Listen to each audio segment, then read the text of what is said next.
Amigas, we're making dinner. We're making rice, grilled chicken, barbecue, like Korean style barbecue chicken, and we're making Hawaiian style mac salad. So, do I look tired? Because I am. Dude, I was showing my chichis yesterday, friends. I saw the nip slip. No, para qué? Para qué? Hi, Tia. Hello, Angel. Hello, Angie. Hello, everybody. Right.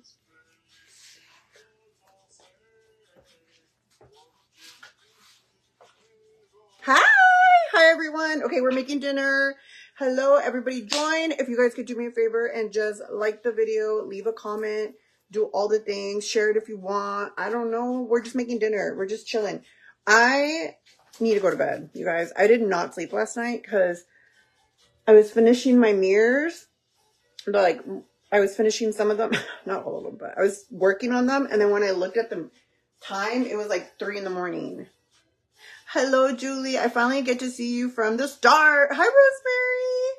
Hello, everybody. Hi. How are you doing? We're going to make Hawaiian style mac salad. Valerie! My watch sends me notification. Really? Well, can it send out everybody else's? Because nobody else is being notified. Hi, guys. Hello. Hold on. Did I turn this on? Yeah. Hello. Hi. Hello.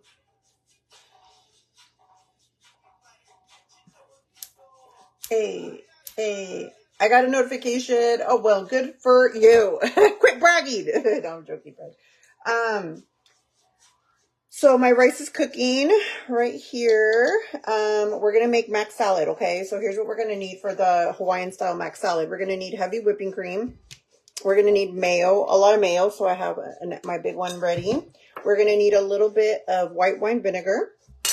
We're going to need some sea salt, some garlic powder, some coarse pepper, and some sugar. Or honey. Sugar or honey. I prefer to just use regular sugar. Okay? Hi, everyone. Welcome in. Hello.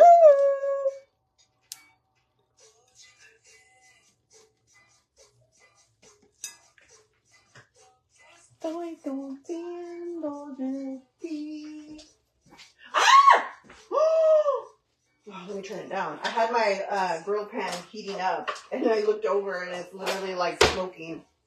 Oh, Fabian's gonna get mad. He doesn't like it when it gets smoky in here, because then the alarm goes off. Hold on. Let me move the fan. Let me open the window. To the window. To the wall. When sweat drops off them O's, all them bitches raw. Okay. So, let's make it. I don't really measure, but I'm going to measure for you guys today, okay? I kind of do it by, like, sight. Oh, and then we're going to need, cooled down, overcooked noodles. Valerie, thank you for the stars, amiga. We're going to need overcooked noodles, okay?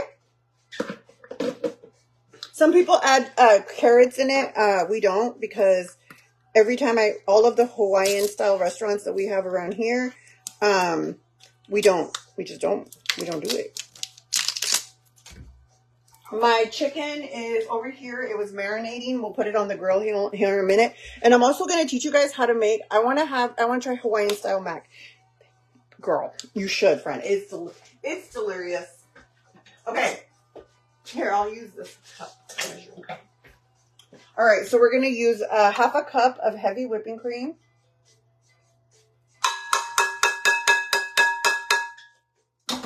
Okay. Half a cup of heavy whipping cream.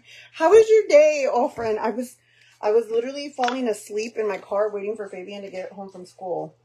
Okay, and then a lot of mayo, okay? It's probably going to be about a cup of mayo.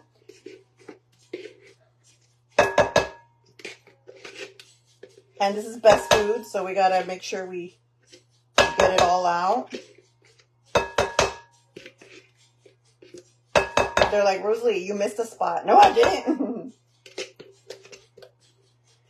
I went to the gym, you guys. Oh, I think that's why I've been working really hard, like muscle-wise. And I'm just like, I'm feeling it. I'm feeling it. Hi, Kimberly. Okay, we're going to grab just a splash of vinegar. This is white wine vinegar. A little bit more than a splash. 2 splashes, okay? Then we're going to grab about a tablespoon of any kind of sugar. Oh my God, that's too much sugar. Me being shady. Then we're going to grab a little bit of sea salt. I'll do about a teaspoon of sea salt. You can always add more salt if it's under seasoned. Some garlic powder. Okay, just a little bit of garlic powder. And a lot of pepper. Hi, Lucy. Hi, Yolanda. Hi, Kimberly. I'm making dinner, friend. And a lot of pepper, okay, Fabian? I like a lot of pepper in my mac sauce. My macaroni sauce, okay? Then we're going to grab our hand blender, and we're going to grab our whisker, and we're going to whisk it. Ah, shit, it's hot here because the rice things right there. And then we're going to whisk it, okay? And we're going to make it nice and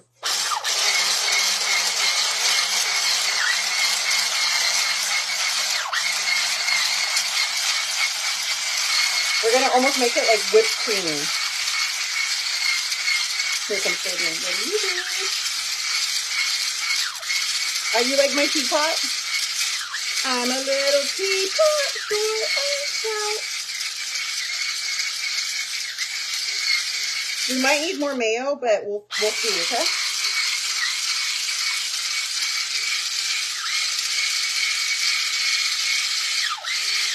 Oh, I have a wrinkle tape right there because you guys, I sleep on my face like this, and I've been getting like perma wrinkles. So it's literally a wrinkle tape. She's like, what's wrong with your face?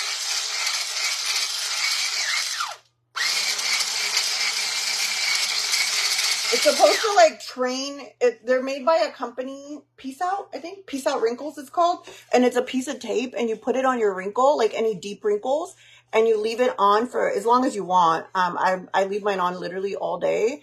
And like if you have a deep wrinkle, it'll do it. We're making mac salad, Hawaiian style, okay? Okay. Now that we have all that whipped up, I'm going to unplug that because it's really hot right here. My rice is right here. I'm not going to touch my rice until it's time to eat. Okay? All right. And here's the tip. Here's the tip, you guys. You're going to grab onion. Freeze onion, okay? This is frozen solid. You can do it without freezing the onion. But one of my Hawaiian friends messaged me and she's like, freeze the onion because she saw me struggling. And I'm like, look, one thing about me is, and then you're going to grate your onion, okay? It's easier to grate onion if it's frozen, because when it's not, it just falls apart. So you're grating onion.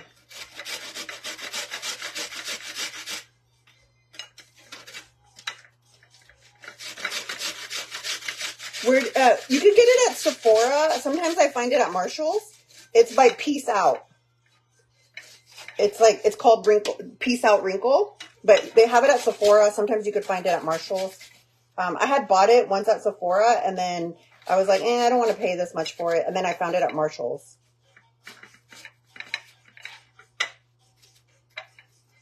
Girl, let me tell you one thing about me is I'm going to find a way to stop the aging.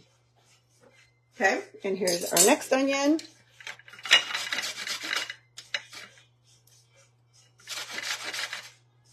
And if your onion starts to fall apart, you just kind of flip it.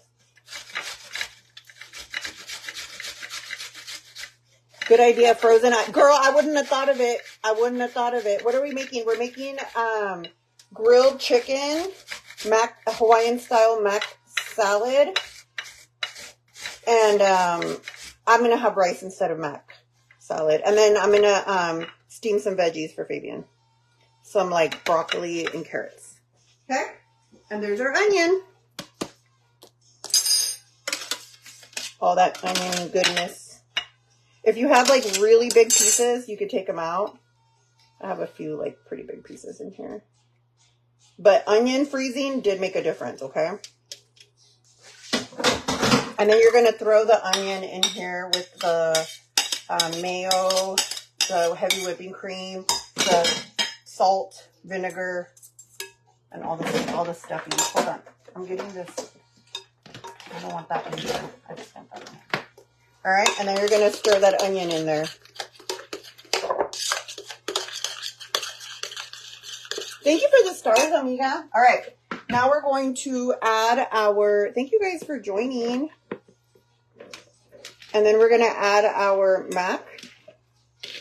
These are just overcooked noodles. And you want your noodles slightly overcooked. And then you want to make them nice and cold. Like you don't want to put hot noodles in here. And then you're just going to mix it up.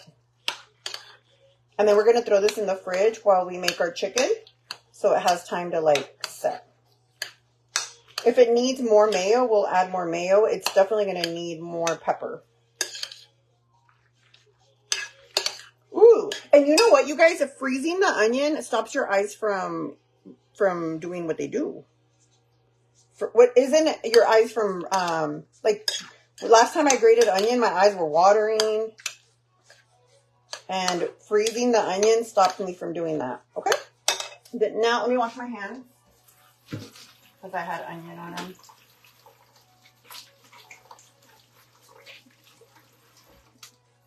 Okay, and then we're going to grab more pepper because I like to see all the pepper flakes on my mac salad. You can add carrots and celery to it, like shredded as well. Fabian doesn't like it with the carrots. He says the carrots are weird. I think it's because the first time we had mac salad, it didn't have the carrots, so he thinks like this isn't mac salad because it has carrots. Because I make another salad that does have carrots and he'll eat it, but not Hawaiian style mac salad. All right, perfect. Now we're going to throw this in the fridge. I'm going to taste it and make sure it's good on salt. It's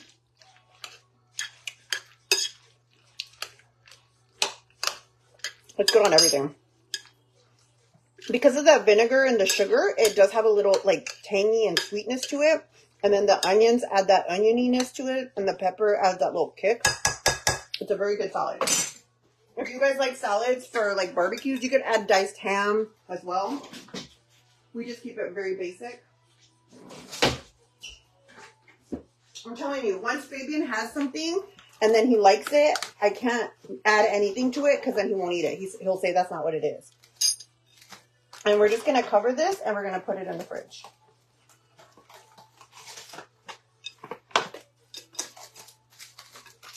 Okay? And so by the time our chicken's grilled, this will have cooled down a little. And like, the reason you want to throw it in the fridge is because it's going to like solidify the mayo and the heavy whipping cream and it's going to become denser. Okay. Our rice is done. I have my rice cooker right here. Dude, I got this rice cooker at Macy's. It's a 16 cup. And we have our this is my sticky rice in here because I like sticky rice or sushi rice. So our rice cooker's right there. Let me make sure it's all the way cooked. Hold on. Yeah, it's dry. I just stuck my whole finger in it. But honestly, this rice is going to be for me. And then if we don't eat it all, tomorrow I'll make fried rice. Okay. And then, let's go grill our chicken. I have my chicken over here. Like, over there? Yeah, in a baggie. Okay? Here's my chicken. It's been marinating in a baggie. I just took it out right now. I love my rice cooker. I got that one for like $29.99 at Macy's. Like on one of their sales. Because my rice cooker was only a 5 cup or 6 cup. And it would always spill over and I could never make enough rice. And that one's a 16 cup. Hold on, guys. I'm just moving you over. Here's our grill pan, our cast iron grill pan. Our cast iron grill pan. Let me turn this in. Okay. I'm going to put a little bit of olive oil in my pan. My pan's nice and hot. You never want to heat your pan higher than a medium heat. Medium is high on a cast iron. And then you're gonna grab a, oh God, I don't have one here. Okay, guys. Ah! You guys stuck there. Let me grab my square pan.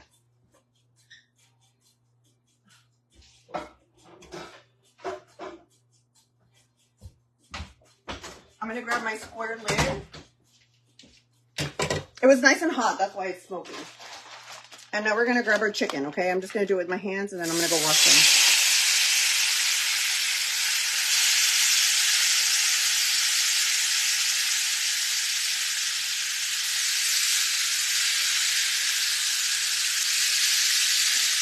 There's a couple of pieces of chicken in here. I'm gonna wait for those to be done and then I'm gonna add them. Then let me wash my hands.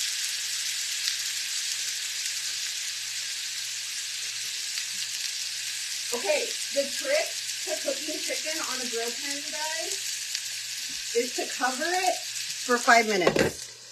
So the first 5 to 10 minutes, you're gonna let it cook covered. It's gonna encapsulate the moisture in the breast, because breast tends to be more on the dry side.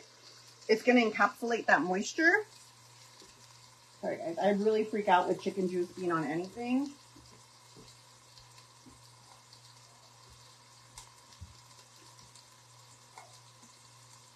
Let me rinse everything off over here. All right.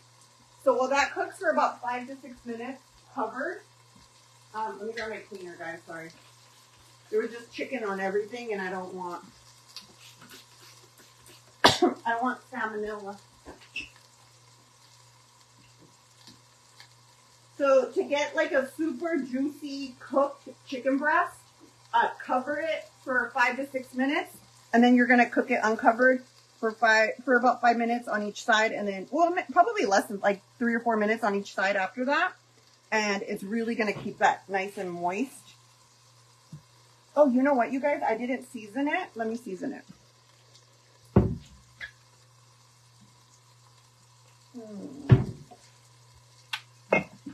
I'm going to season my chicken. I forgot to season it. I just marinated it in the barbecue sauce. But I didn't season it. And just a light seasoning, because the barbecue sauce does have a little bit of seasoning. Okay. All right. Now that we've gotten that done, we are going to make my horchata iced coffee, because you guys were really curious on what I've been drinking and how I make horchata iced coffee.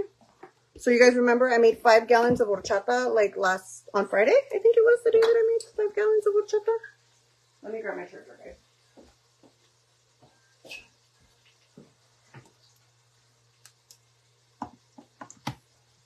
My rice is right here. It's unplugged. It's nice and moist. Keep it covered so it doesn't dry out. I'm going to put it over here. I'm going to wipe everything down because we just had some chicken oatmeal over here.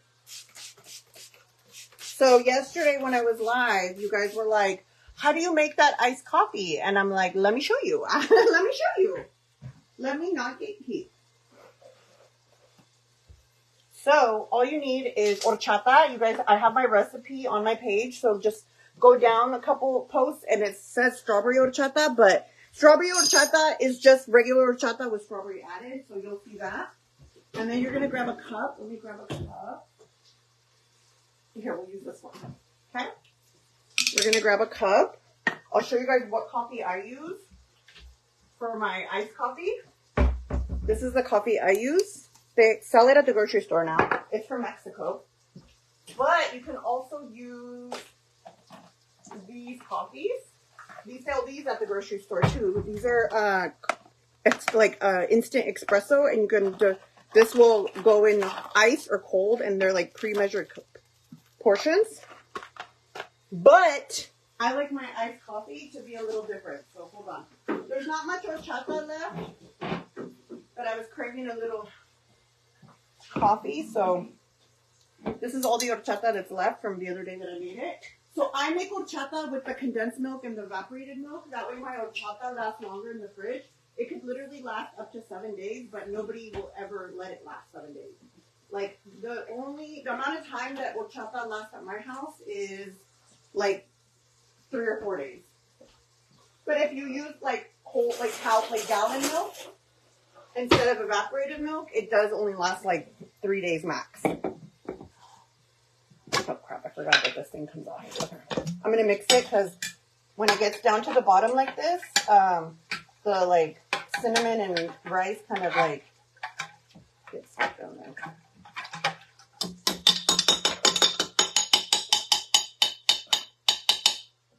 And this is like, I'm only making this because I'm craving it. So I'm going to go grab my... So what I do is I get one of these little squirty bottles, and I want mine to look cute. I don't know why. When my food is cute, it makes me like feel more like excited to eat it. And my man, oh, I'm joking.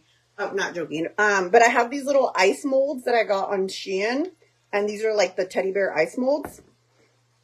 And what I did was I got a little bit of water and I made an iced coffee and I put it in a squirt bottle and then I squirted it in here.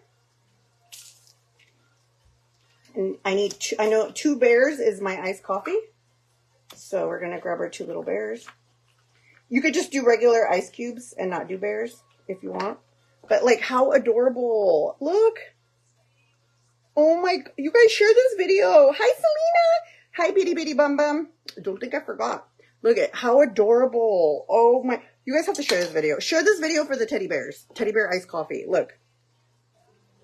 I'll make like a short reel on how to make this coffee if you guys want, so that I have 2 little ice cubes for tomorrow. But I won't have horchata tomorrow. So tomorrow I could just make like a regular. You could put these little teddy bears inside like milk, and then they'll like, instead of like diluting it with ice. All right, now we're gonna fill our cup with horchata.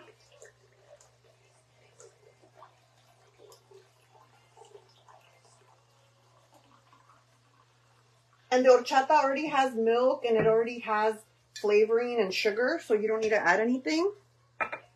Sometimes I'll do this because I like the foam. I like the cold foam because I think it looks good. So sometimes I'll make the cold foam. So to make cold foam, you need like a whisk, heavy whipping cream that we have over here, a little bit of vanilla syrup, or you could just put sugar. I'm going to do some vanilla, and then a little bit of cinnamon because it's horchata flavored. Let me grab some cinnamon.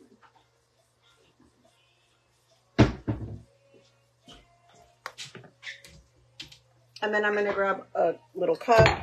I'm going to do like just a, I knew that wasn't going to go well. Okay. 1 squirt of vanilla sugar, because this is already sugary enough. You don't want to like over sweeten it. Some heavy whipping cream, or you could use milk or whatever, but we're going to make it like a foam. And then a little dash of cinnamon. Ooh, she's a barista. It looks delicious. It is delicious. And my little teddy bears are floating in there. And then you're going to whip it until it gets nice and foamy.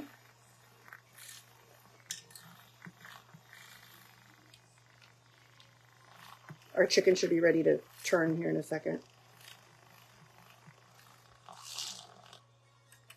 And then you're going to put that foamy part on top of there.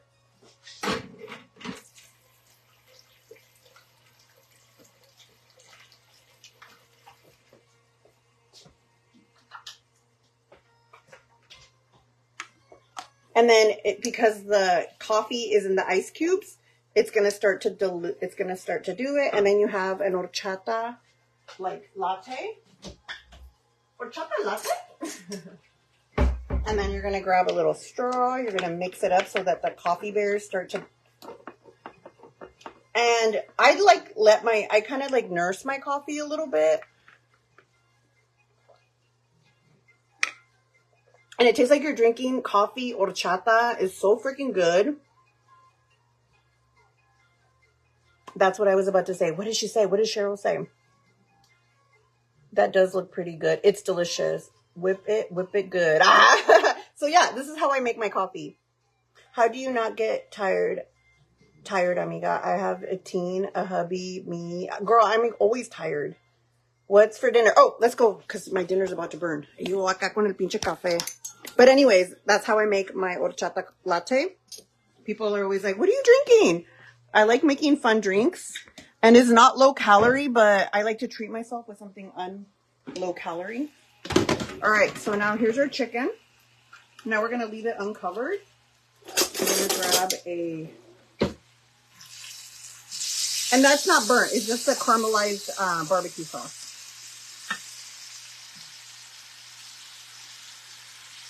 Okay? And now you're just going to let the chicken cook on the other side. And then we'll check the internal temperature.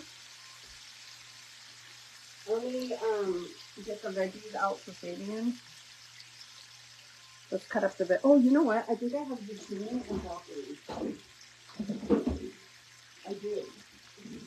So I'm going to steam up some zucchini and broccoli for Fabian. Because he loves veggies. So let's do that while we... And I'm just going to steam them in the microwave. So let's go do that. I'll bring you guys over here.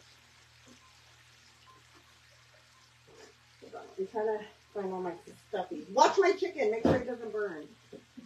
And because we cooked it covered, it's going to be super juicy on the inside. But it's going to cook for like 3 or 4 minutes on the other side. And then we'll flip it again. And then it should be done. And then we'll...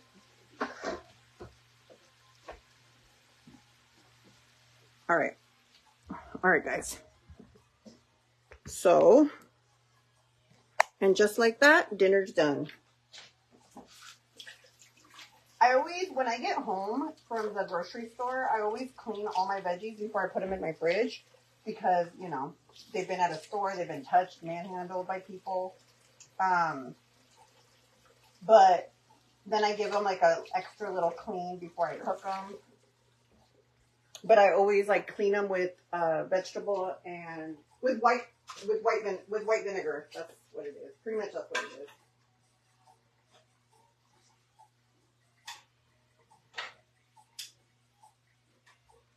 Okay, I'm going to turn down my chicken so it doesn't burn. Then these are going to go in the microwave. Let me grab a bowl.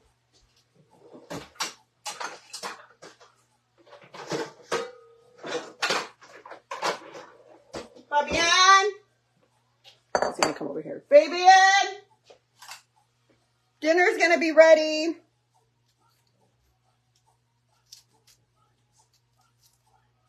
That's the one thing, you guys, that like I feel very blessed about with Fabian, because I'm in a lot of groups for moms with children with autism, and their biggest concern is always that they don't really eat very healthy. They really enjoy processed foods.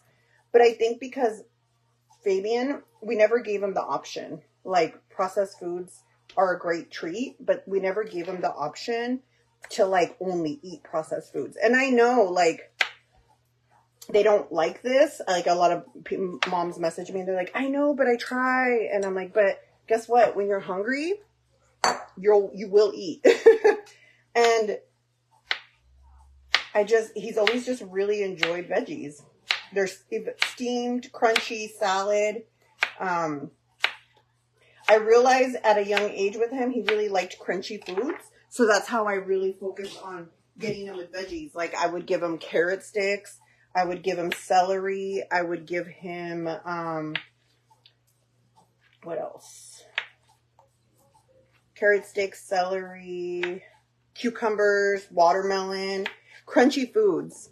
And he always did really well with the crunchier foods. Okay, I'm going to go take here, we'll go together. I'm going to take the temperature of the inside of the chicken. Every time I make this chicken, everybody when I'm live, they're like, it's burnt. I'm like, well, it's barbecue sauce. And has sugar, so it caramelizes and it gets darker. Then I like to sprinkle like a little bit of seasoning over my...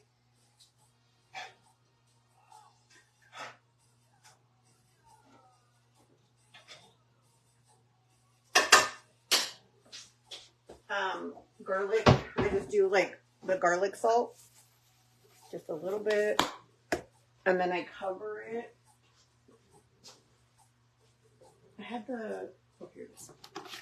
I'll cover it with some saran wrap, and then I'll just throw it in the microwave for like 3 or 4 minutes. And then it's ready.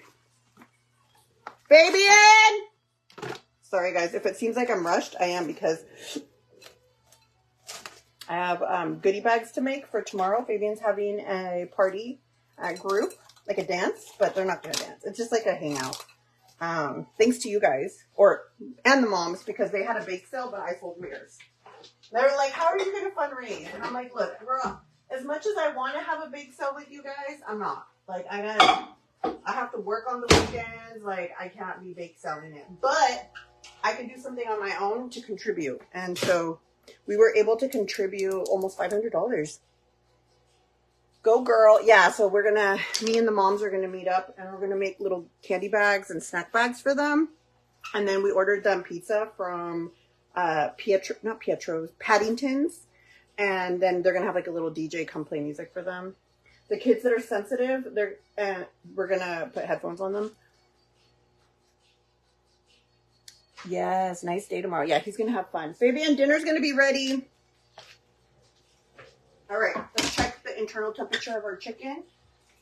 Like, I actually have a legit fear of making my family sick with like food. So I like always like follow like restaurant style guidelines for food. So I'm going to grab the thickest piece of chicken, which I think is this one. And I'm going to grab my thermometer. Okay. And you're going to put it at the thickest part of the meat. And make sure it doesn't come out the other side. And you want it to be at least 167 degrees. And it'll always go straight up to like 190, 180. So you really got to let it kind of sit outside the heat for a second. Yeah, it's not dropping. So it's 190. So it's safe to eat now. Okay. So let me take these out. You ready to eat, Papa? You ready to eat? Ready to rumble? How was school lunch today? Did you eat it all? What was your favorite part? Fabian, do you want to come say hi to the amiga? So here's our chicken. Fabian doesn't want sticky rice, huh, Fabian? All right, let me put the rest of the chicken on, because later Julian will get home, and then his girlfriend will come over, and then they'll eat dinner. Don't touch it, it's hot, okay? Okay, just gonna put this chicken down. I'm gonna turn it up again, and I'm gonna cover it. I'm gonna wash my hands really quick, guys. Say hi, amiga. Hi. Say it's me. Fabian got you. Tell them there's no school tomorrow, guys. Yeah. Yeah. Hold on, you guys. Fabian wants to say hi. Hi. Well, they can't see you. Hold on. The phone's over there. He thinks the phone's over here. Hold on, Fabian. I'm washing my hands because I just touched that chicken. So I just checked the thickest part of the chicken. He'll come over here and say hi. Fabian, come say hi. All right, we're going to cut the chicken for us. Oh, he's right here. Sorry. Are you snacking already? What do you say? Say hi. Hi. What are you eating? What are those? You didn't even offer the amigas any? You're so rude. Why didn't you say, you guys want one? You guys want one? Okay, let's cut your chicken. Okay. Look it! You're a cat. Say meow. Did they just make you a cat? Say, what was that? What was that? He's so, thank you, Fred. That was so sweet. Okay. Okay, so here's a chicken. Fabian, which piece of chicken do you want? Which one? So just one piece of chicken? Yeah. Okay. One chicken breast. And because we steamed that chicken, look how juicy it is on the inside. Look. Look here, hold on, let me squeeze it. Okay, ready? Ready? See? Like, it's not all dry, like it's dripping. So steaming it, like cooking it covered is like the way to go.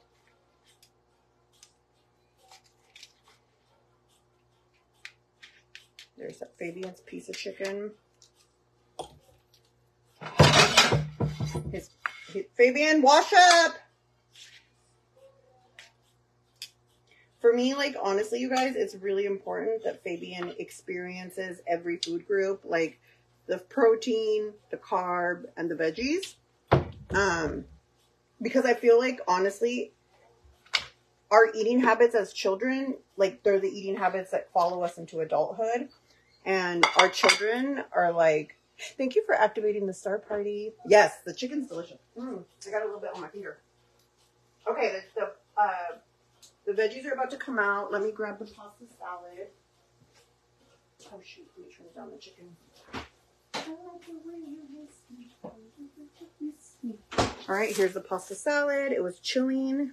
It looks a lot stiffer now.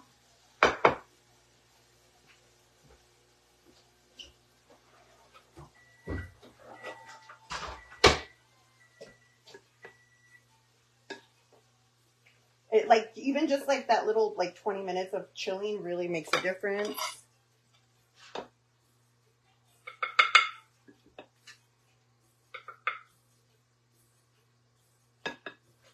And then here's the veggies. We'll go there. Ready, Fabian? Fabian? Like, ¿cómo chingas, güey? My steamed veggies are nice and hot. Nice and cooked. Here's our steamed veggies. Let me grab another tong.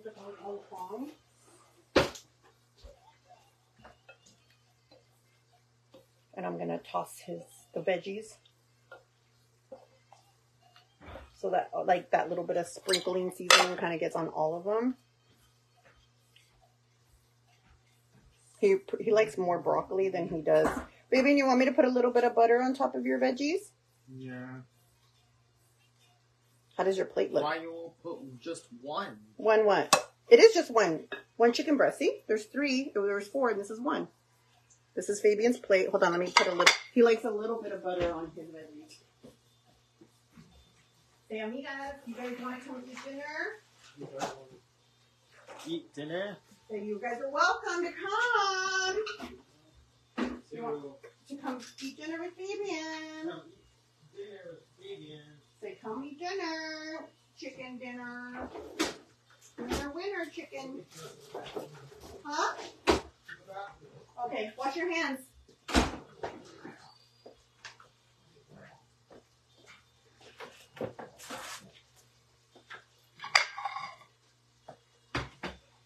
And I'm just going to slice a little piece of butter. I don't like to put a lot of butter on his food. So I just slice like a little slice of butter like that. And then there's Fabian's dinner. He's having Japanese grill barbecue chicken, a little bit of mac pasta salad. Thank you for the stars, amiga. And some green veggies. That's for Fabian. And I'm going to show you guys how I eat. Yes.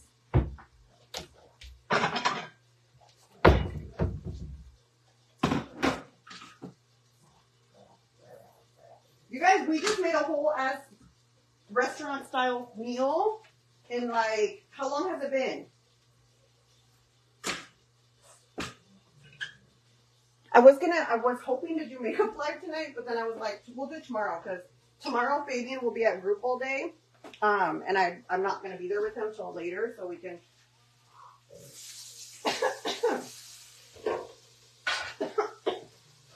I got, like, smoke in my mouth. Okay. So here's our Japanese style. Here's our sushi rice. Would you guys eat this meal? Just asking for a friend.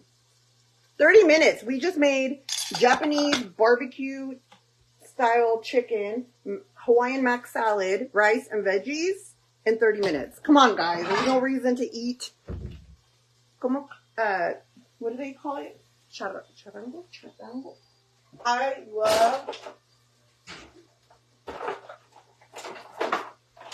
love Japanese. Your dinner's right there, Papa. And there's sweet tea in the fridge if you want some.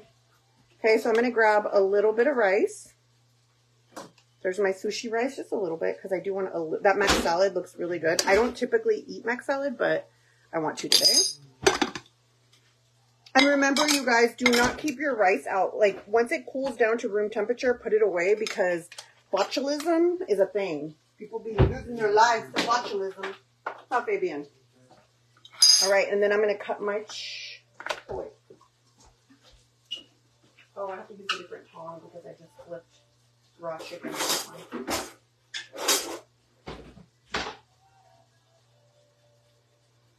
Tell the amigas, thank you for joining me for dinner.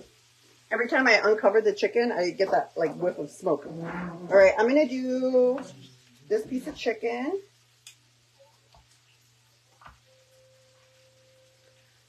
Yes, I would. What did you season your chicken with? So the chicken is lightly seasoned with just like an all-purpose seasoning, and then I marinated it in. Here, I'll show you what it's called. I got it at Costco. Jose really likes it. It's Japanese barbecue sauce. It looks like this. So I marinate it overnight in this barbecue sauce and then I don't put any seasoning. I just throw this in a bag with the chicken, put it in the fridge, let it marinate. If you could marinate it for at least 3 hours, that's good. But if you can, overnight, because then it'll have a lot of flavor. And then when I put it on the grill pan,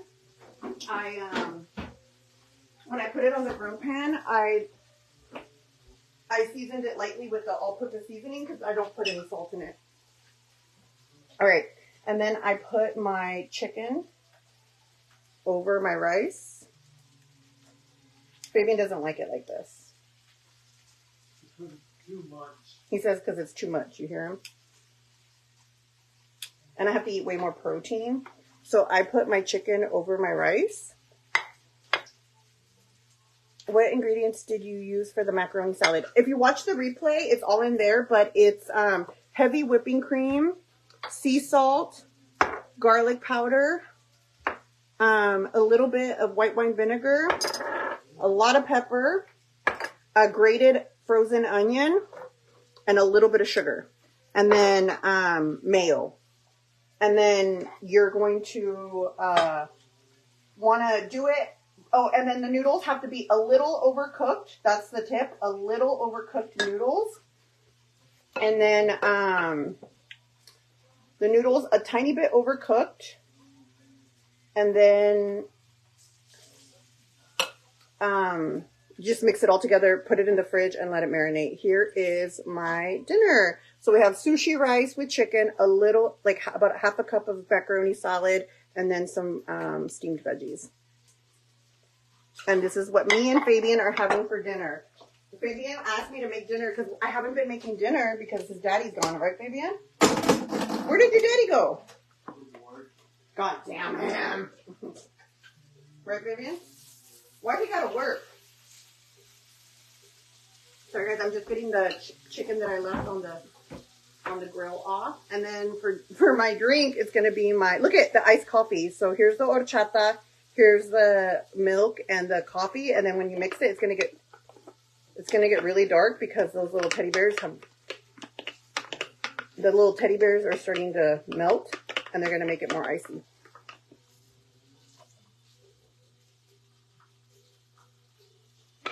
You make chef. I just really enjoy making my family like balanced, healthy meals. Here, let's try it. Oh, and then I checked the temperature of our chicken. So I always grab chicken and some sushi rice.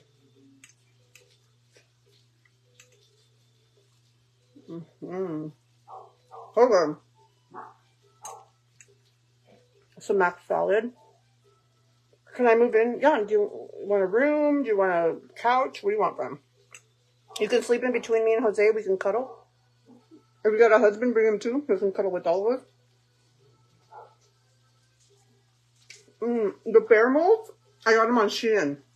Just look up silicone ice cube molds, and then a bunch of shapes will come up.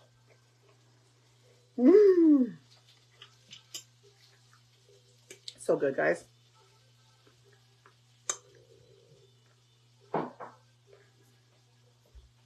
The veggies are like cooked, but they're still a little crunchy, just like I like them. I covered them in saran wrap, put them in the microwave, cut them up, wash them, put a little bit of just garlic salt, and put them in the microwave for 4 minutes, and they come out perfect every time.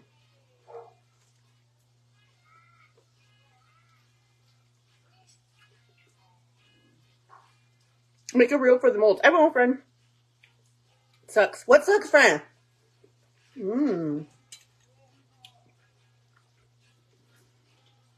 I'm telling you guys, if I decide to do this little retreat that I'm like going to start thinking about seriously, I'm going to meet with event planner. I also want to do like a cooking moment because I honestly think that I do, food inspires me. It's taken me a long time. Oh, I'm like, what's up? My food? It's so good, you guys. It's so healthy. Fabian, let's go look at how much Fabian's eating. How's dinner looking? You want a spoon for your mashed salad? Yeah? Oh, spoon. Okay.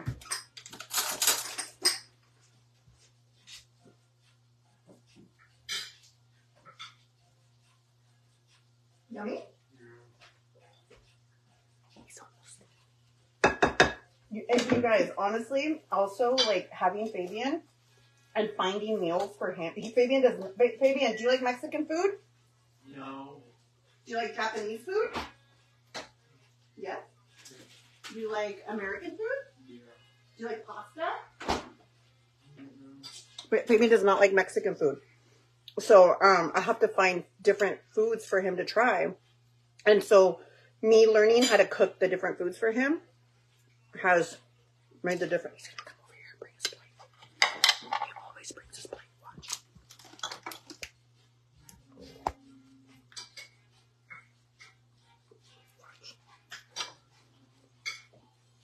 Like learning to cook different foods that Fabian likes has been really important because Fabian's a very picky eater, right, Fabian? Yeah. Do you like steak? Yeah. What about grilled chicken?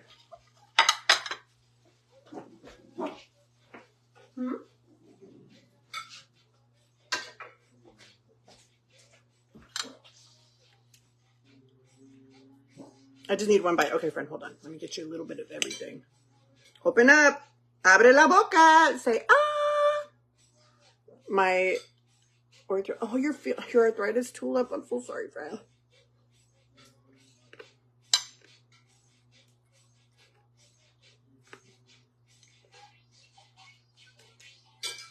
I hate the stems to it. So this is your dinner. Fabian, what time are the moms gonna get here? Oh, at 7. What? Moms. At 7. They said we meet at 7. Nothing.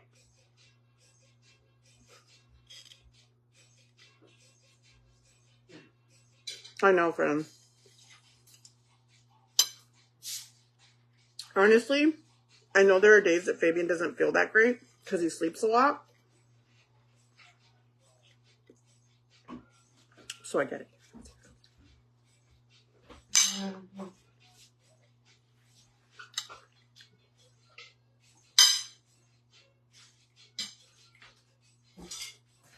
How was it? Good.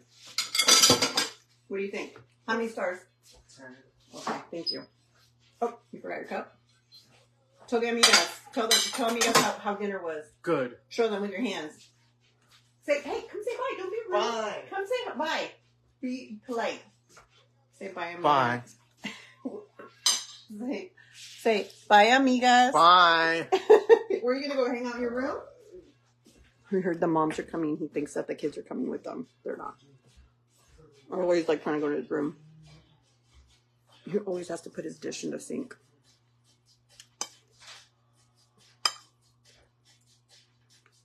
Oh my gosh, that was so good, guys. Now I gotta clean up. Oh, and this is how much chicken I have left. So right now when Julian and his girlfriend and Isaiah come out, it's super easy, guys. Just marinate your chicken ahead of time. My sink is full of dishes. That's driving me nuts too. But just marinate your chicken ahead of time. And honestly, if you could make your pasta earlier in the day too. Yummy. Yeah, it's really good. I think the time I realized that I was a good cook was when my mom asked me to make her something. Hi, Ashley. When my mom was like, Mija, me haces, what did she ask me to make her? Fish tacos. Mother's Day. I'm gonna make her fish tacos. She just asked me a couple days ago to make her fish tacos. This is my first like solid meal because in the morning before like I get up, I take my detox, I drink a big old glass of water like this size. Like that's the first thing I do is drink a glass of water this big, like restaurant glass of water. And then I do not eat anything until noon. Then I make myself a protein shake. I go to the gym.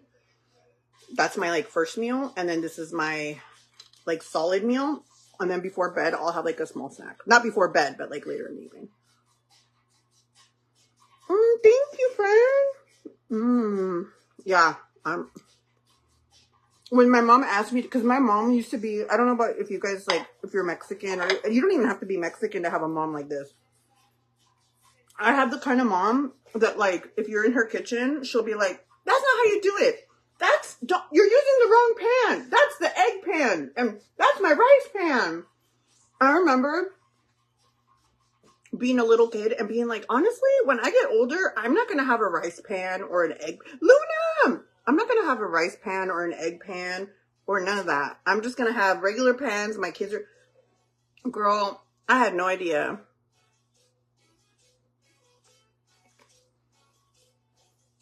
No idea at all. Okay?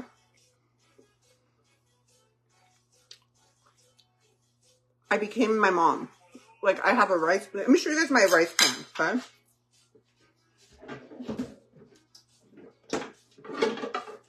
This is my rice pan. The only thing that people can make in this pan is rice. Hi, Rhonda. Hi, friend. How are you? Good? I'm great, amiga. This is my rice pan. This is my refried bean pan.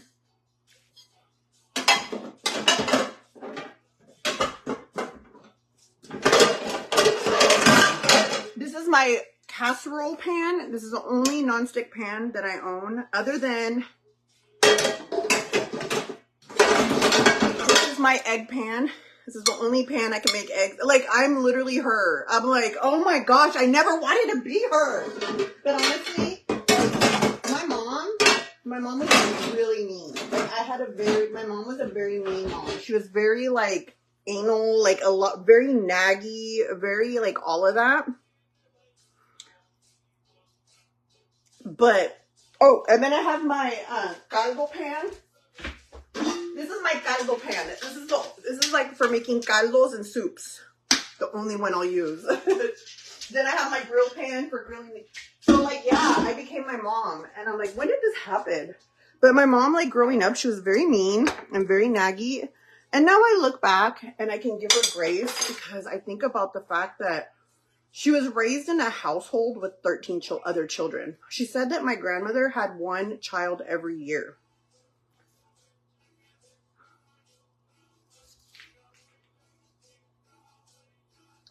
I'm my mother after all. That part, Fred. I need a t-shirt that says that. But like, my mom's a clean lady. She always fed us healthy meals. The only thing I feel like and still to this day, I argue with her about this because like, I'm full. I'm done, you guys. Like, I'm done. My mom used to make us feel like we had to finish every bite on our food, which made me have a really unhealthy relationship with food. I always felt like I had to finish all the food. I had to literally lick the plate. And I've learned that like, it's okay for your body to tell you I'm full, like I'm done. And you just are done, you know? Like, my kids don't have to finish everything, but they have to try everything on their plate. And I think that was like the only difference between me and my mom. But I understand because when she was growing up, she had 13 siblings. My grandmother had another child every year. And my mom said like they all ate like sopitas and frijolitos and like nopales and veggies, like the things that grew because my grandpa had a farm. And so they all ate those things, but they all got such little portions that they would always finish everything on their plate. Like, you didn't even have to be forced. Like, they weren't like starving, but they were hungry because, you know, like you're sharing a little bit of food with a lot of people. And so for her, Like, how ungrateful are we that we have plates full of food and we're not finishing them? And so for her, it was always like, oh, finish your food, finish all your food, finish your food. And let me tell you guys, do the beans, yes, they taste different in the bean pot, in the clay pot, because I grew up like my mom making our beans always in a clay pot, so they taste like how my mom makes them. And I know, like, literally thinking about this, like, brings, like, it makes me want to cry. But, like, one day my mom's not going to be here. So I'm so thankful that I'm able to cook like her so that I'm able to experience her when she's not here. And, like, just the thought of not having my mom one day, like literally makes me, like, want to cry. And I'm telling you, like, my mom and I weren't like, we've never been like this. Like, my mom has always been, my mom's muy persinada, you guys. My mom is very religious. Everything I do is a sin. Girl, I showed my whole nipple yesterday, okay? Everything I do is a sin. But I think after losing my dad, she realized that, like, it's important for us to understand each other, her to understand me, and me to understand her, you know? And so I think, yeah.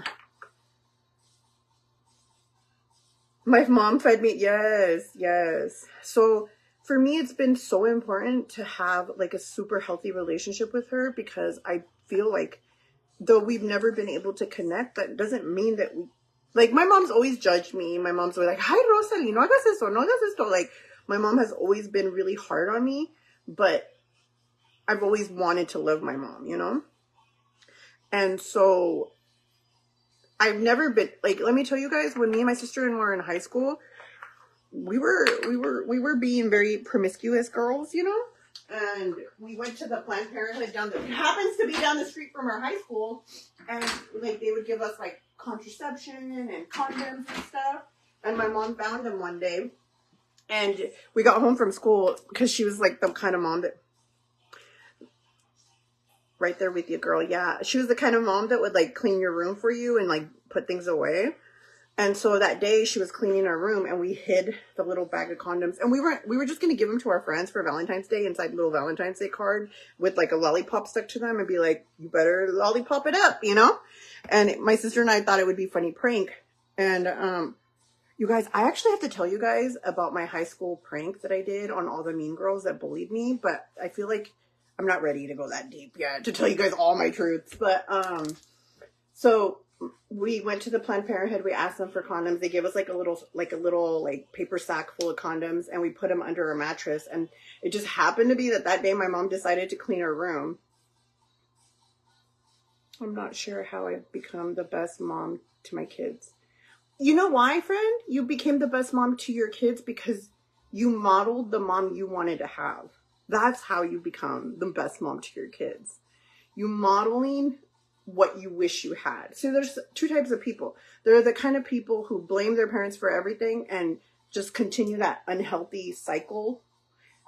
And then they blame their parents. "Oh, I didn't know. My parents never taught me." Or "I didn't know because my mom was mean to me." Or "I didn't know because my mom didn't hug me." Or "I didn't hug you because my mom never told me she loved me." "I didn't tell you I loved you because she never told me." Like, there's those kind of people. And they're the kind of people that are like, "I'm going to do everything that I wish my mom would have done for me, for my kids." And I guarantee you that there's something that we missed out on for our kids, you know? Like, one day my son's going to be on Facebook Live when I'm old, toda más closer to the ground than up here. And he's going to be like, "God, I really wish my mom would have done this," you know? So there's two types of people. They're the type of people who blame, and they're the type of people who model. I've always wanted to model. Like, I remember when my ex-husband put me in the hospital, and my dad picked me up from the hospital that day, and I was wearing paper clothes. And, okay, I just got a text that they're running late. That my dad, I called my dad because I didn't know who else to call. And he picked me up, and I was wearing paper clothes. And I looked at my dad. My dad had never in his whole life, my dad never told us he loved us, never hugged us, never anything, never kissed us on the cheek, nothing. It was just strictly, "I provide for you, so therefore I love you," you know? And that night, I decided that I was going to start that relationship with my dad that I wanted, that I was going to model what I wanted. So I started telling him I loved him. And every time I left the house, and I'd hug him and give him a kiss on the cheek and say, bye, Dad, I love you. And at first, I remember the first time I hugged my dad and like told him I loved him, his body was like stiff. Like he was like uncomfortable. And I just kind of like in my mind, I like kind of laughed like, oh my God, I just made my dad uncomfortable, you know? And then the more I did it, to where like if I didn't hug him and say goodbye, like he would literally call me and be like, Mija, are you mad at me? Why, Dad? Oh, because you didn't say goodbye. He never said you didn't hug me or you didn't kiss me. He'd always say, you didn't say goodbye. And I'd be like, oh, Dad, I'm so sorry. I left in a hurry, but I love you, okay? And he'd be like, okay, Mija. Like, it became like, as an adult, like as a 20-year-old woman, that my dad was seeking the love that I was giving. So I modeled for them what I wanted for them until it became comfortable for them, if that makes sense. And with my kids, every time they leave, I love you. Every time we wake up, good morning, I love you, kiss on the cheek, hug, like, you know, I can't be like, yeah, I healed my inner child, but I feel like I'm still healing that inner child. I mean, that's why do you guys understand why adults want toys? Like why you want Hello Kitty, why you want Powerpuff Girls, why you want to get on a trampoline and jump with your kids is because that's like the little girl you that didn't get to experience that, you know? So as an adult, you can heal that. You can heal that so that you feel like fulfilled in your life. And so your children feel fulfilled in theirs watching you heal, you know? And that way you stop that cycle because somebody has to stop it, right? Like you hear people all the time, oh, well, I didn't brush her hair because my mom never brushed my hair. Or you could be the kind of mom that's like, I'm going to brush her hair because my mom never brushed my hair. And I always really wish that she would brush my hair and ask me how my day was. And I wish she would have gotten me ready for prom and helped me pick out my dress. You know, like that's the kind of person I wanted. So that's what I'm going to model. I don't know. Motivational speaker. I don't know. But it's true. It's been a long time that I've had relationships with other women who have bad relationships with their mothers and fathers. And it breaks my heart because I would do anything in this world to have my dad here, you know? I grew up in a cycle of, and for my dad. Yeah, me too, friend. Me too. My dad would come home from work and he would be tired and I would make my sister cry and I would get yelled at. I would get spanked with a belt, but it wasn't just a regular belt. It was like a Mexican dad belt. The kind of belt that like, you know, an animal once wore that skin, you know, or like it would be like a chancla that was made out of a tire. Like, and it wasn't just like a tap on the butt. It was like a whoosh. But I feel like I can't, like my parents weren't raised now. Like they were raised then. Like I can't be mad at them for how they were raised, you know, like I just have to do better.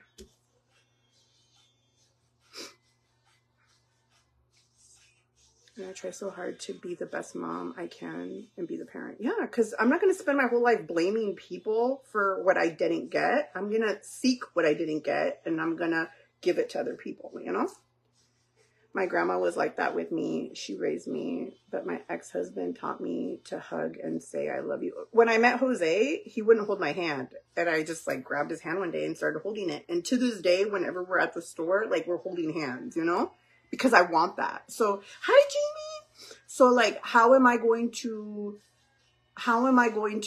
be like, I want this and not give it? You got to give what you want, you know?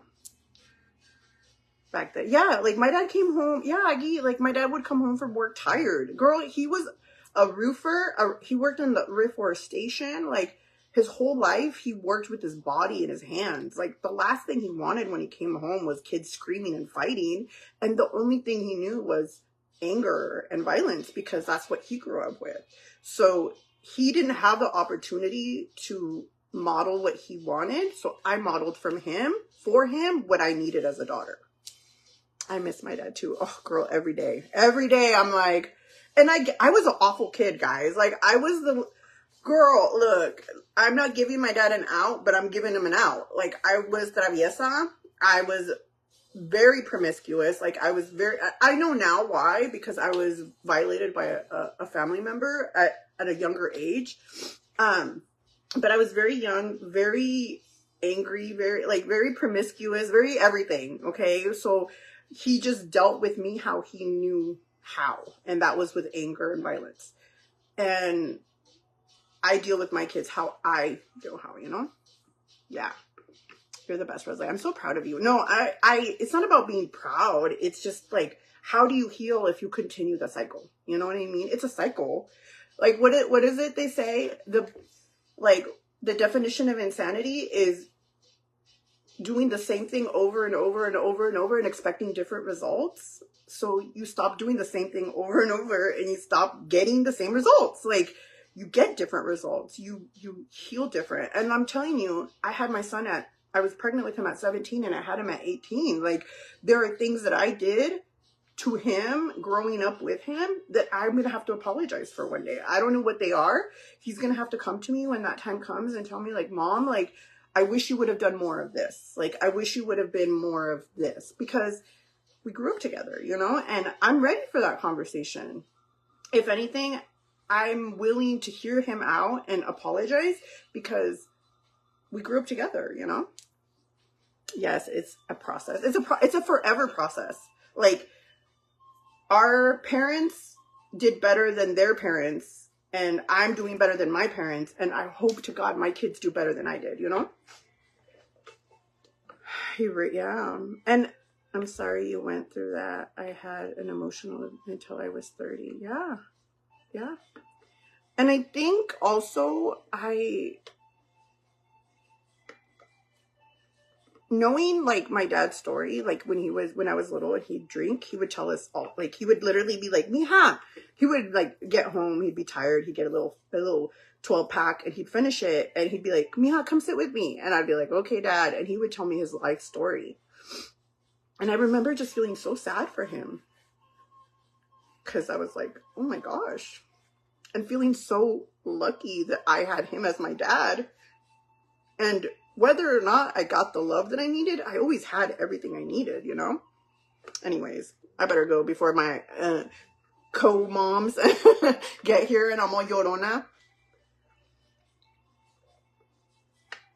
But I don't know. I just think it's, like, really important to realize that, like, we can't sit around and blame everyone else for the things that we do. We gotta, like, I've been through shit, and I had a part in the shit that I've been through because I sat around in shit, and I expected to not, like, spread the shit everywhere I went because I sat in it, you know? Like, oh, why do I smell like shit? Well, girl, because you're sitting in it, you know? Like, it's like that. Like, you have to, okay, like, this happened to me. What part did I play? And what did I learn? Okay, so I'm not doing that again, you know? I love you. I love you guys. Oh my gosh. Anyways, a little, and you know, like, there are a lot of people out there that, like, get close to God or get close to their family or get close to, I got close to me. I got to understand me and say, like, okay, Rosalie, like, you're not all the way broken, but you're a little broken. So let's just, like, glue you back together. There might be little scars, but you're going to be fine, you know? And give yourself permission. My son told me how I was abusive to him and spanking him for the little things, right? Like, there are things that we don't even think. Like, I honestly, like, think about it and I'm like, oh my gosh, Julia had such a good life. Like, he's 20 years old. He's been to Disneyland 5 times. I went to Disneyland 0 times. He's always had everything he needed and wanted, but I'm sure there's something that I failed in. And when that time comes that he wants to share that with me and tell me, like, Mom, I really wish you and I would have spent more time together alone. Or I really wish that you would have told me what you went through. Because I think now he's 20. So now he knows. He's almost 21. Now he knows what I went through. But I didn't share with him. Like, my relationship with his biological father was not his relationship with his biological father. So I've always been the kind of person that believes that just because you were really awful to me doesn't mean you have to be awful to your children, right? So giving those chances. He didn't take those chances, and that was his problem, but I gave those chances. And you know what? I gave those chances because I wanted Julian to know.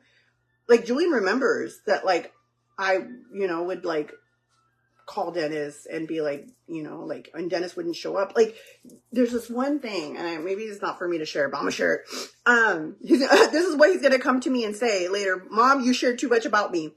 He doesn't care. Like, we always talk about, like, if I bothers him, and he's like, no, he's like, I just don't want to be the one talking on the camera. I'm like, okay. But he tells me that the one time that he just felt like very, like, invisible, it was the word he used, was when he was about 8 or 9. We were at Walmart. It was me, Jose, and him. I was pregnant with Fabian. So yeah, he was about 8. And we literally walked into him. I love your realness. Oh, thanks, friend. We literally walked into Dennis. Like, this is Julian, like, little kid. And then this is Dennis. And then Dennis just looked, and they knew what they looked like because they had seen each other, in life. Like, it's not like he's a complete stranger. And then Julian looked up at him, and he looked at Julian. And instead of, like, giving his son a hug and being like, oh, hey, Rosalie, how are you? Or, hey, Dennis. Or, hey, Jose, how are you? Like, because we don't have beef like that. Like, we got chicken, but we ain't got beef, I think that his beef with me is always that I am very open about what I went through with him. And I know that that's always bothered him, but it's my story. Like, it's what I went through. So we had this conversation, him and I, back in the day before he blocked me, because I told my story publicly. I told him, you have a right to go live and say what I put you through, just like I have a right to go live and say what you put me through. So you don't get to tell me, okay, 20 minutes away. Sorry, the moms are texting me. You don't get to tell me that I don't get to tell my story. Like, if you don't want me to have a story to tell, then don't put people through shit so they have a story to tell. Like, everybody has a right to tell their story because they experienced it.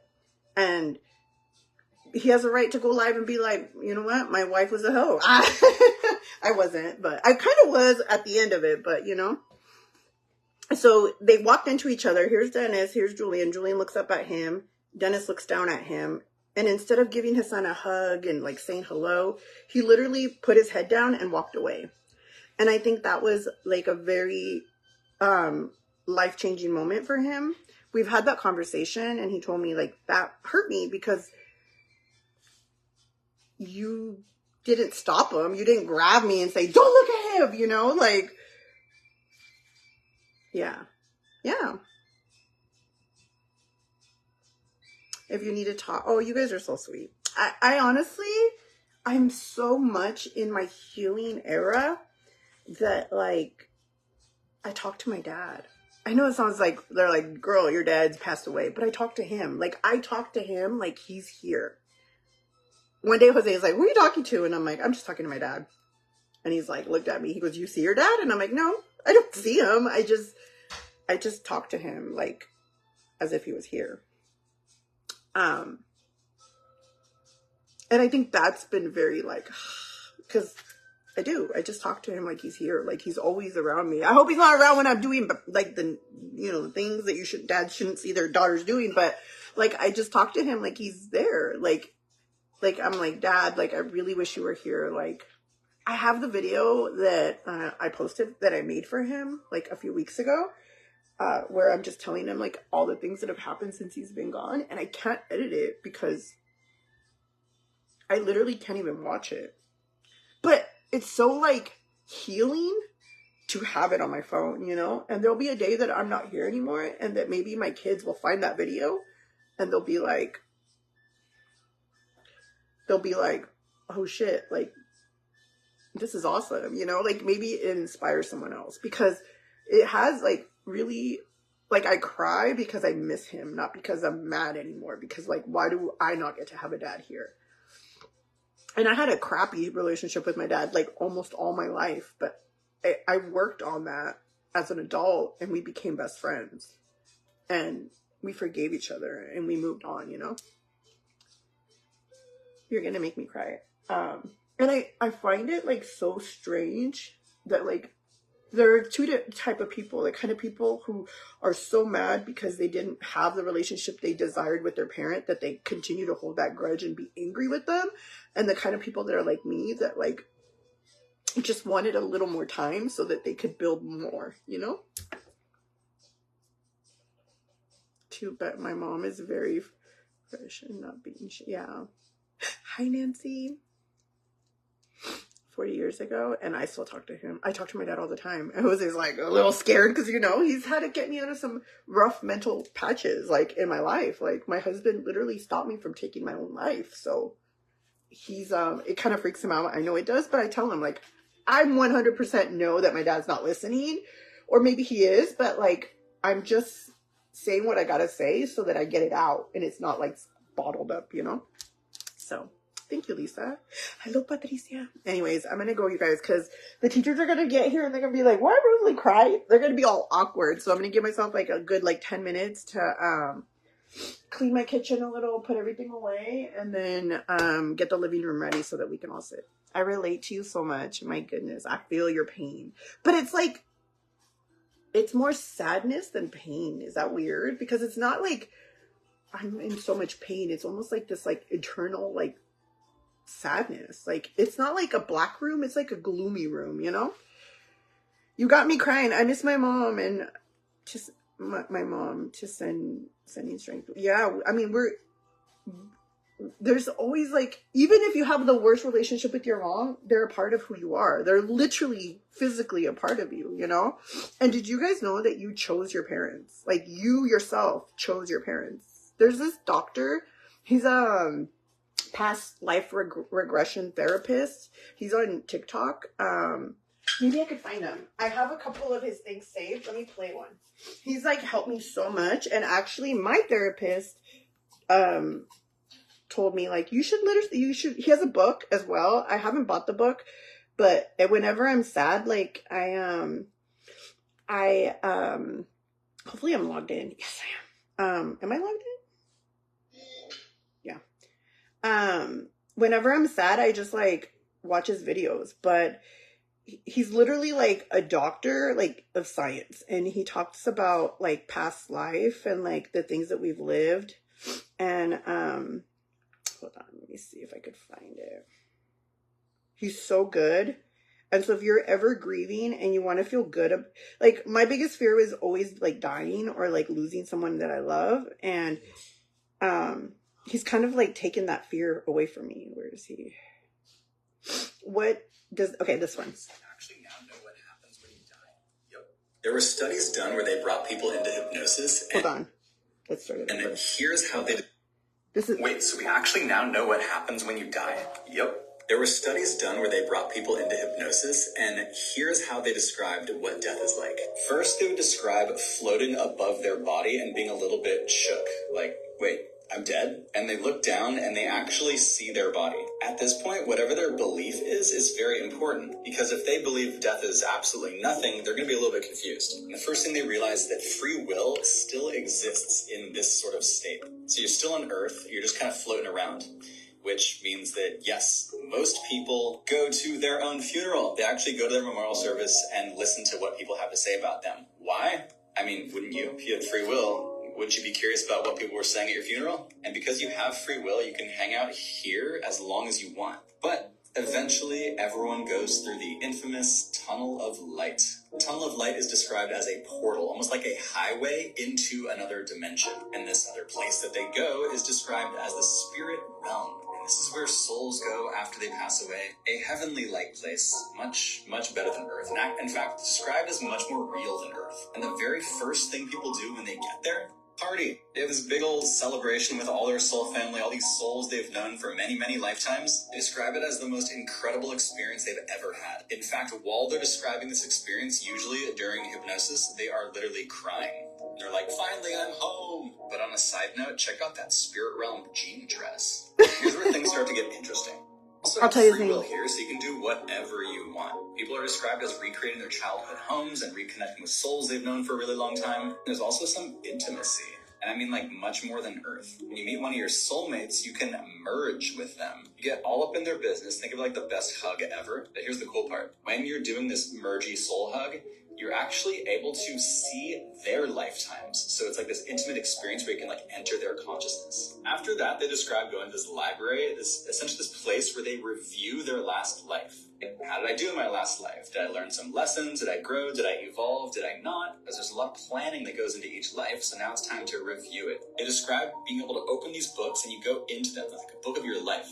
And you can go to any point in your life, you can see it from above, or you can see it from your actual eyeballs, and you witness again to learn from it. When they're describing this part, it sounds like they're trying to describe technology that doesn't exist. Like if someone 2,000 years ago is trying to describe an iPhone or an airplane. So after this, maybe you do this again, but eventually you're given the opportunity to choose your next life. You get to choose where you're born, when you're born, you choose your parents, you choose if you're going to meet your soulmate, you make all these things called soul agreements, so that this next life is going to be a life that you're going to evolve and grow. So what do you need to learn in this next life? You're going to set that up for yourself through these soul agreements or soul contracts. Keeping in mind you do have free will, so you don't have to do them. But a soul agreement might be to meet your soulmate at a specific place. Oh, also you have this soul family that you travel through time with, so you're going to go back into Earth with a group of souls, like around 15 souls, to like your best friends, soulmate vibe, family members you absolutely love. They might be different roles in each life, but you travel through time with these different souls. There's also an interesting technology that's described in this part, which is where you can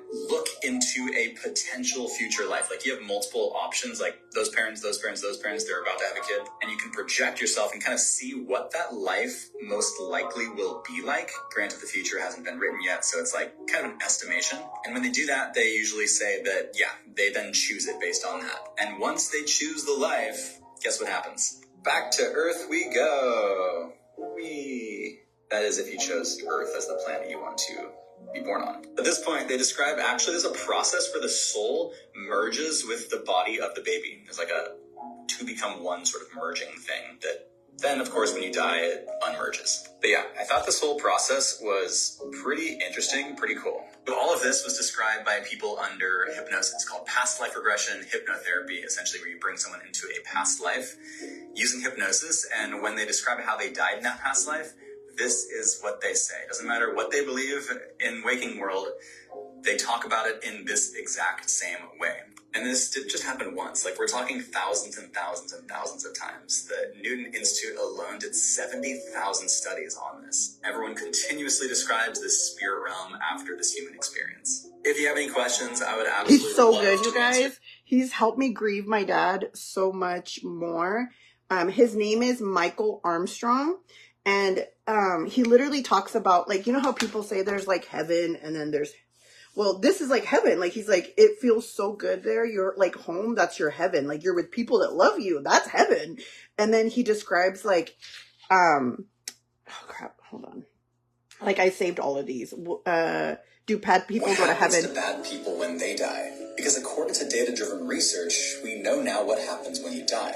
And this is based off thousands and thousands of studies. You float above your body, you go through that tunnel of light, you have a beautiful soul family reunion of souls that you absolutely loved in multiple lifetimes. I'm crying, so she's upset. Absolutely amazing. You find those soulmates, you review the life you just lived, you choose another life, and you come back and do it again. But what happens to people who are bad is a good question. And the answer is a bit surprising. And keep in mind, by bad, I mean like bad, like truly evil people. When someone like this dies, they go to the spirit realm just like anyone else. However, they aren't allowed to be around other souls. So they're taken to a place of isolation. Before the moms by come, their spirit okay. guide. Essentially, their soul is damaged. So a soul isn't inherently... It's only two moms. They're my friends, acts so... that a human does during their lifetime that imprints upon the soul. The actions that you do in life do have an effect on your soul. It's at this point that the soul realizes what they've done, that they kind of messed up in life.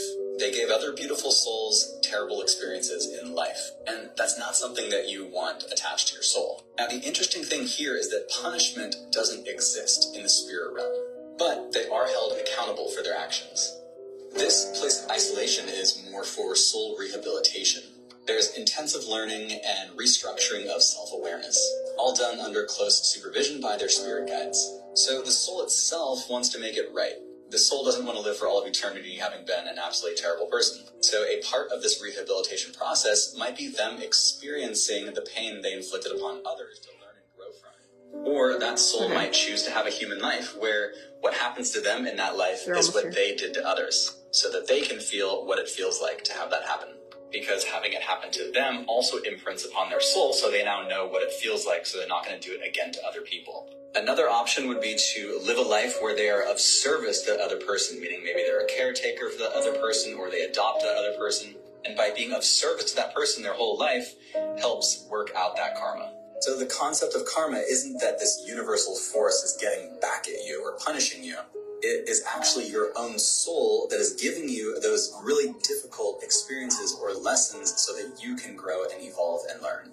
According to the research of Dr. Michael Newton in his book, Journey of Souls, if a person is too terrible, that human life can actually contaminate the soul, and that soul would then be deemed unsalvageable, which means there's just not enough good for rehabilitation. So the energy of that soul is broken up and remodeled in a process that's described as diluting the contaminated energy with new, fresh energy. So now there's 90% new energy, 10% of the old energy, rendering that old energy essentially powerless. However, there's still a small part of the original identity that remains intact. So a soul that's given this kind of energy remodeling is given a chance for now growth and redemption to make it right. All of this information has come in through past life regression research. Over 70,000 studies done now when people describe exactly what happens after death, what happens in the spirit realm, and everything in between. I've guided hundreds of people into their past lives, and the most common question I get is, what if I see a past life where I'm not a good person? And just keep in mind, these people who have done terrible things are usually young souls. The old, wise, compassionate soul is not going to do stuff like that. And we have all been young souls at some point. So you're not judged based on what you've done in the past. You're seen for how you are now evolving. The purpose of all of this is to evolve and grow and become the best, most evolved soul you possibly can. When you do look into your past lives through hypnosis, he's so good, you guys. Like this man, you're able to see the journey that's taken you to this. Yeah, he's actually like an actual doctor, and he does like grieving therapy, past life regret. Like he does all kinds of therapy, and like he'll go live and like answer your questions. I've asked him a few questions. I'm like, so why do people believe in hell? And they're like, because to some people, experiencing what you've done to others is hell. Like it is literally torment. And I'm like literally like snaps. Like, yeah, that is like, imagine your soul, and your soul exists. Like that's what leaves you. Your body stays. It's your soul that leaves, right? Like your body's the one that expires. Sorry, Pebbles. You guys want to go outside? Okay.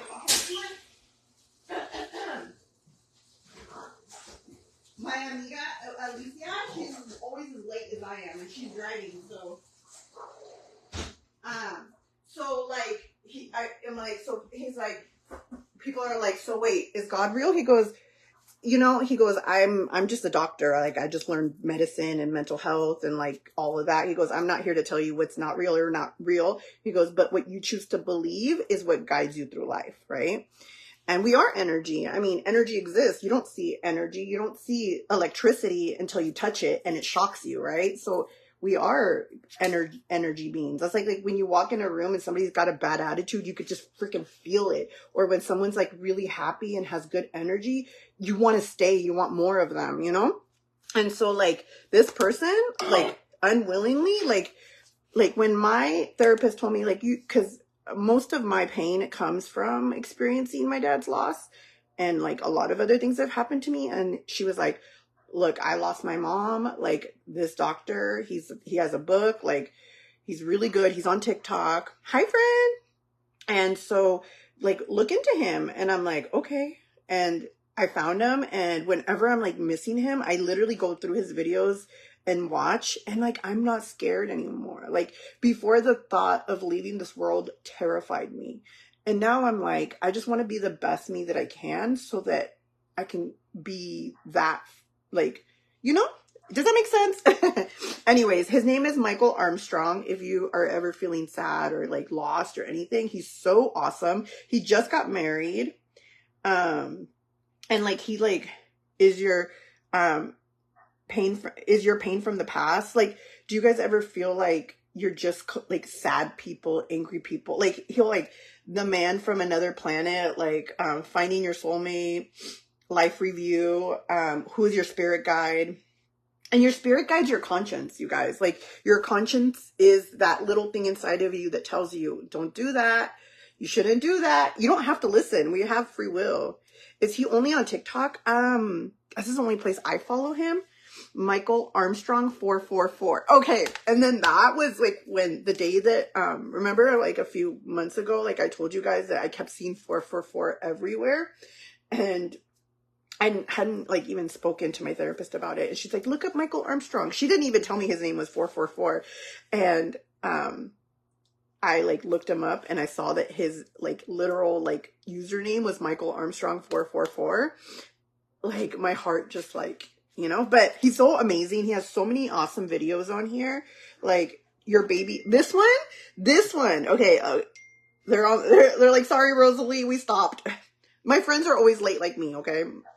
If you're pregnant right now, your baby chose you.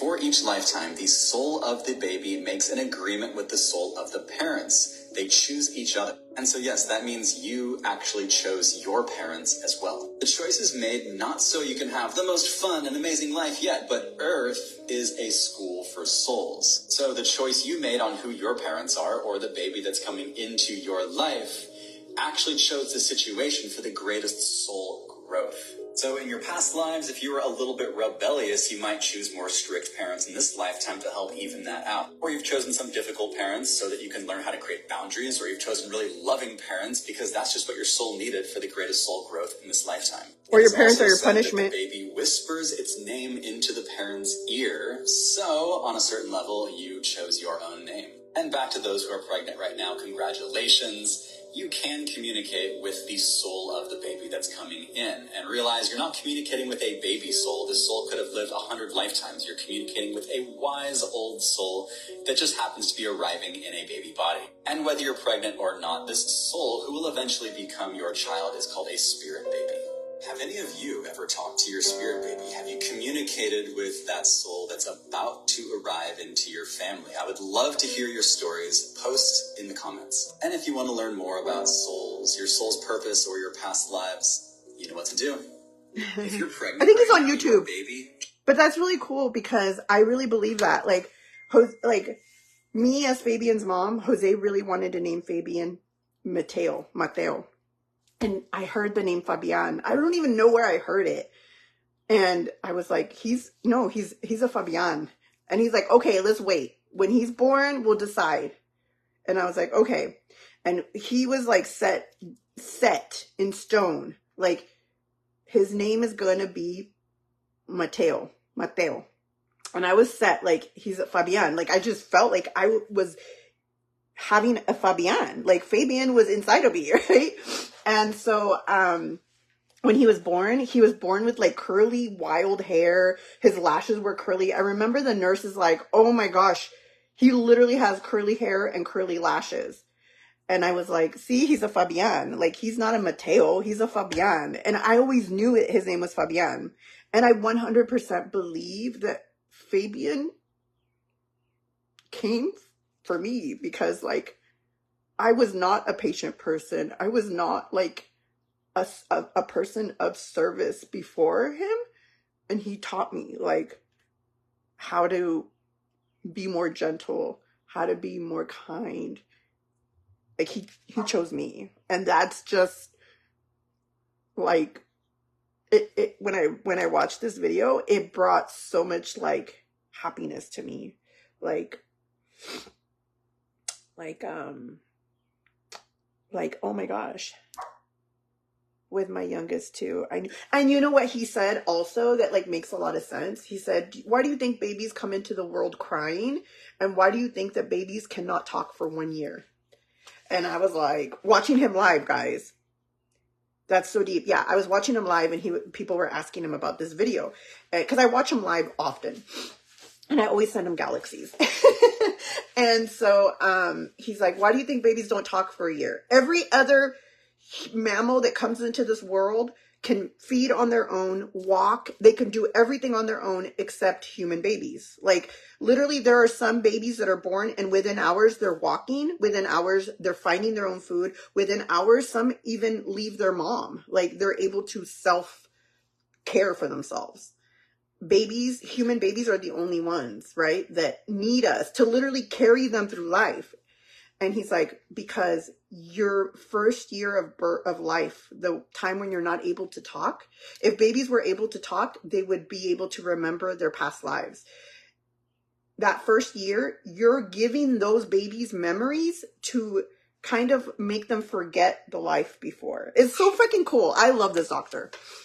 Amiga Rosalie, I'm glad I caught your live. He's so awesome, you guys. Like, he makes so much sense. He's like, he's got science behind him. He's very spiritual. He himself believes in God. He believes in God. He himself is a religious man. He just says, like, you got to be able to separate science from religion if you're in the science world, you know?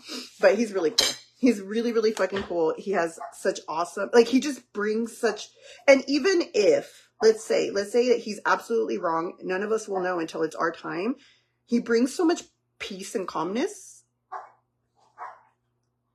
I was meant to see this. Absolutely. We were all meant to see this. Wow. That's so cool. Yeah. Like babies cannot talk until you fill them with their own memories. And then they remember their toys and their mom and the time they fell. If babies were able to talk within days or months of being born, they would be able to tell you what they've lived.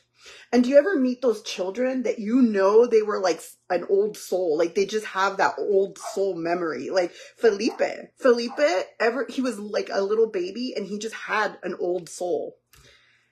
Anyways, I better go, you guys. My friends are on their way. His name is Dr. Michael Armstrong. He's a past regression and grieving therapist. He's really cool. He goes live on TikTok. He has a YouTube. I just saw his YouTube. I don't follow him on YouTube, but I should. He recommends books. He talks to you about grieving. He talks about like, just so many cool things. And he very much is like, what you believe is what you see, right? Like, thanks. Of course, his name is Michael Armstrong. So if you're ever having like a day where you, like if you lost a baby or if you're having a day where you lost somebody that you love, yeah. And he has like this one on here. I haven't watched it, but I have it saved. A 3-year-old that solved his own murder. What is it like to die? Like,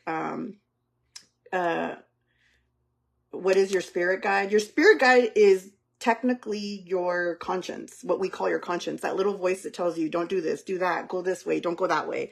And then this is him and his wife. They just got married. He wrote, be right back, getting married tomorrow. Look at him and his wife. They're so cute. If you want to learn about your past lives, so he's really cool. Anyways, I suggest you guys find him on YouTube. Hold on, what's his YouTube? He's on Instagram too, but his YouTube is, I'll tell you guys what his YouTube name is. He's on Snapchat, TikTok, YouTube. His YouTube is Michael Armstrong. Oh, I need to subscribe. I'm going to subscribe.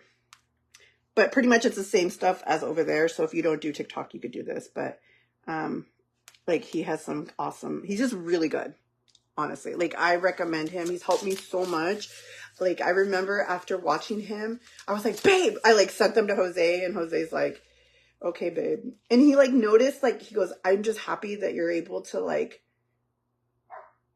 be comfortable. Like I would have anxiety attacks about losing me leaving, him leaving. And now I know that like what's going to be, and whether we have anxiety attacks or stress about it, it's going to be. And like, it's not painful. If anything, it's more beautiful, you know? I lost my baby when she was 4 months before her 2nd birthday. Oh, Nana. Well, if it makes you feel better, she chose you. And we all have free will. So, like he said, like, in this life and in that life, like, nobody's born evil. Like, do animals have soul? Nobody's born evil. Like, anger, frustration, aggression, violence is something that is taught. He's so cool. Anyways, I better go, you guys. I want to clean the living room up a little bit. I have some laundry on the couch. I always have laundry on the couch, so I'm going to go put that away. I love you guys, and I will see you guys tomorrow. Tomorrow we'll do makeup and we'll chit chat. Maybe more story times.